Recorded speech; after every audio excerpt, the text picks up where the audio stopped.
What did these games have in common?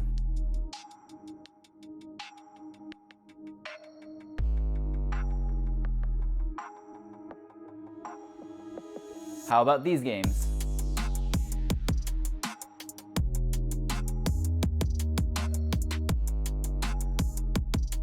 If you said that the first batch of games was received well and rated well, and the second were not, you'd be correct, but that's not the whole picture. What makes that first list of games better than the second list? The first batch of games were actually fun and had good art direction, gameplay, and story.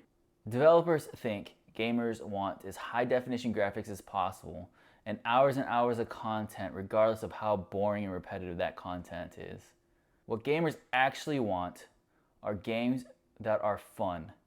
We want games that are fun and immerse you through the story, art direction, and gameplay. I would rather have an 8-hour game that is fun and takes me on a journey over a game that has hundreds of hours of content with the best graphics, but is very monotonous and doesn't make me want to play it at all. While looking at great graphics is fun, that in itself is not what keeps me coming back for more. If I want to see a cool tech demo, I'll go on YouTube and I'll watch a tech demo. When I get a game, the goal is to actually enjoy the experience, not just to look at something that looks very pretty. Obviously, in an ideal world, you would have a game that has amazing graphics, great art direction, and gameplay that all comes together to make an amazingly fun experience. Games these days seem to be more about being able to call it hundreds of hours of content instead of putting together a good game which may have 10 hours of content, or it may very well have 100. The number of hours of content is not what makes me purchase and play a game. A lot of games these days put all kinds of things in the game just to keep you coming back and logging hours as if it was a job. I already have a job. What I want to do is actually enjoy the video game. I don't want to play that same fetch quest over and over. I don't want a battle pass that is designed specifically to give me or the other gamers FOMO. Nobody wants to play a game that treats itself like a job. I want to play something that is fun, has good pacing, and if I end up putting hundreds of hours into it, great. If it ends up being a 10-hour experience, then that's fine too. Take Ratchet & Clank Rift Apart for an example. I had a lot of fun playing this game.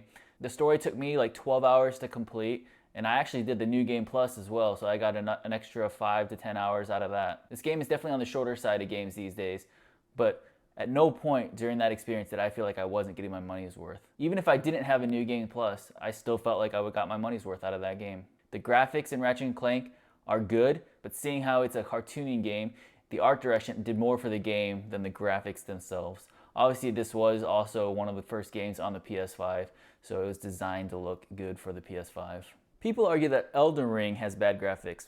I personally disagree, but the world is immersive and has a wonderful art style, which makes the games look amazing. You might not be able to see every pore in a person's skin or have the most detailed textures, but if that's what gamers actually wanted, a different game would have won the Game of the Year for 2022. Elden Ring's immersive gameplay, art direction, story, and the journey that it took me on is what made that game as great as it was. Elden Ring actually did have hundreds of hours of content, but in Elden Ring, it didn't feel forced at all. The game itself was just so much fun that you wanted to go back and keep playing. If we go back and look at the list that I presented at the beginning, the first list in particular, the ones that I say were actually good games, these games do look good in their own right, but they definitely do not focus on their graphics versus the actual gameplay. They're not the hyper-realistic graphics the game developers think we want. The fact that there were 2 Nintendo Switch games in that first list should show that graphics are not all that matter. I enjoy graphics as much as the next gamer, but I want a good game first. Nobody wants a tech demo that shows off the newest graphics and technology in a game,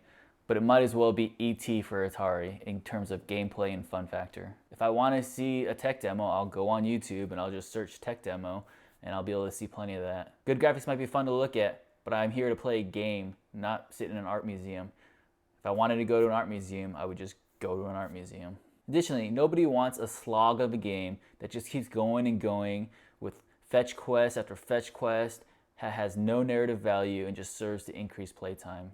Make a game that has a good story, that has a sense of urgency, proper pacing, so the gamer feels like they're actually accomplishing something and they're not just a statistic of how many hours were put into this game. The most important thing here and what us gamers want is for you, the developer, to actually make a good game. Please make a good game.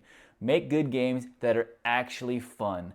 Even if the graphics don't look the best, even if there's not hundreds of hours of gameplay, if the story makes sense and the gameplay is there, then great. If the story gets told in 10 to 12 hours and that's all the gameplay that needs to be, then that's fine too. Nobody needs games that take hundreds and hundreds of hours to beat every single one of them. In fact, I argue that people don't actually want that. I want my time to be valued with a good experience versus having a game that is hundreds and hundreds of hours but is boring as all hell. Now, if you give me a game that's actually fun and has hundreds of hours of content, then that's great. But that's not what all games need to be. Let me know what you guys think in the comments down below. Are you okay with short games that provide a fun and enjoyable experience? Or do you need to have that long game just to feel like you got your money's worth? How important is graphics to you? Like, subscribe for more.